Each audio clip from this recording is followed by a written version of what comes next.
This will be yet another very emotional day in Shelton. Family and friends are saying a final farewell to 15-year-old Christian Knowles, the young man who was shot and killed earlier this month.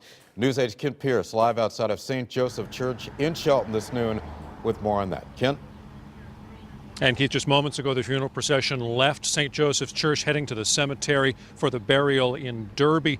Now, the procession came here a little bit before 10 o'clock this morning. It had a police escort, and they took out the shiny dark wood coffin out of the back of the hearse, brought it into St. Joseph's Catholic Church, carried by many members of Christian Ndoye's family. One of the many things we learned about Christian today, the 15-year-old shooting victim, is how to properly pronounce his last name.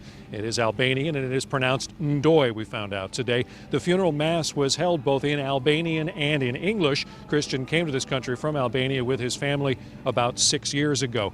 The headmaster of Shelton High School, where Christian was a sophomore, spoke about Christian, the student, said he was always eager to learn, especially about foreign cultures and foreign languages, even as he was learning English as a second language.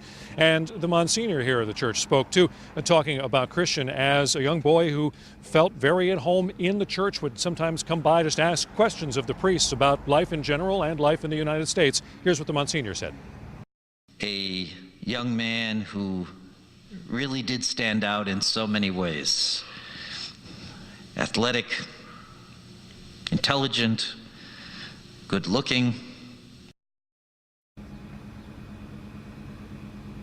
A couple of people also mentioned that he was flirtatious and that he had asked his family how best to impress American women, and they said to compliment them. So he was known for doing that all through school, complimenting the women in his class. The night he was shot, that's 12 days ago, it was a Saturday night, he was with some friends at the home, or at least outside the home of a female classmate, when suddenly about 8:45 p.m. 2 shots rang out and Christian was hit in the leg and in the head. He didn't stand a chance. He survived for 4 days at Bridgeport Hospital in intensive care, but then succumbed to his injuries, that head shot. The police are still investigating. As of now, they have made no arrest. We spoke to the mayor of Shelton just a few minutes ago. He says, yes, police are investigating, and not only Shelton police, but police from other towns and the state police are helping out with this investigation, that even though it has been 12 days without an arrest, that is no indication of in any way they are taking this lightly or have given up on the investigation. They are still looking for whoever shot him. Right now, the investigation seems to be centered on some shots perhaps taken from a nearby wooded area. That is to come, and what we've seen so far has largely been talking about press coverage of the death, the circumstances of Christian Knowles' death. Today was all about his life. We're outside St. Joseph's Church in Shelton. I'm Kent Pierce. Back to you.